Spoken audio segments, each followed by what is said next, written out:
Conscience asks, is it right?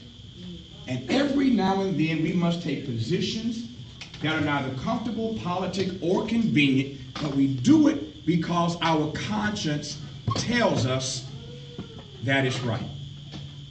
Try one more if that one didn't make sense to you, and you'll see where I'm going with this.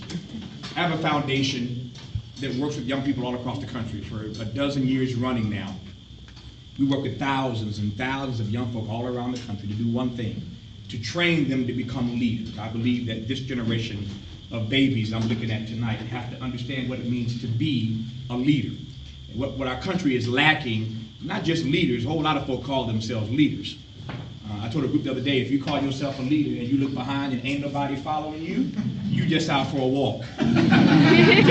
just out getting some exercise. You're not really a leader. A whole lot of folk call themselves leaders, but what we're lacking is what I call servant leaders. You see the difference? Not just leaders, but servant leaders. And so I have a very simple definition of leadership that we've been teaching and training to these kids in our foundation for a dozen years running now. And it's very simply this. You can't lead people unless you love people.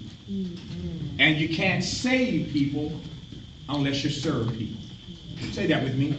Repeat after me. You can't lead people. You can't lead people. Come on, y'all can give me into the that. You can't lead people. You can't lead people. If you don't love people. If you don't love people. And you can't save people. You can't save people. If you don't serve people. If you don't serve people. One more time, so that stays with you for the rest of your life. It's easy to remember that alliteration, those L's and those S's. One more time. You can't lead people. You can't lead people. If you don't love people. If you don't love people. And you can't save people. And you can't save people. If you don't serve people. If you don't serve people. You get that? Leadership is not about titles. It's not about degrees, how much money you made, who your friends are, who your mom and them are, what kind of hookup you have, what kind of access you have. Leadership is about what? Loving people and serving people. So if you're going to call yourself a leader, there are really only two questions that matter to me. I'm not impressed. I've met everybody. I'm not impressed that easily. If you're going to call yourself a leader, there are two questions you have to answer for me. One, I want to not just hear the answer, I want to see it in your life. I want to see that servant leadership. I want to see you as a living epistle. So if you're going to call yourself a leader, here's what matters. One, what is the depth of your love for everyday people? Make sense? You're going to be a leader, what is the depth of your love for people? And secondly, what is the quality of your service to them?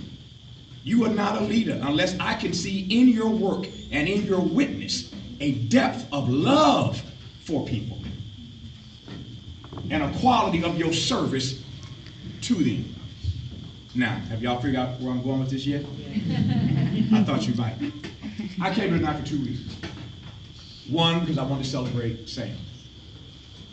I started this quote from King about how difficult it is to do something in the world that means something.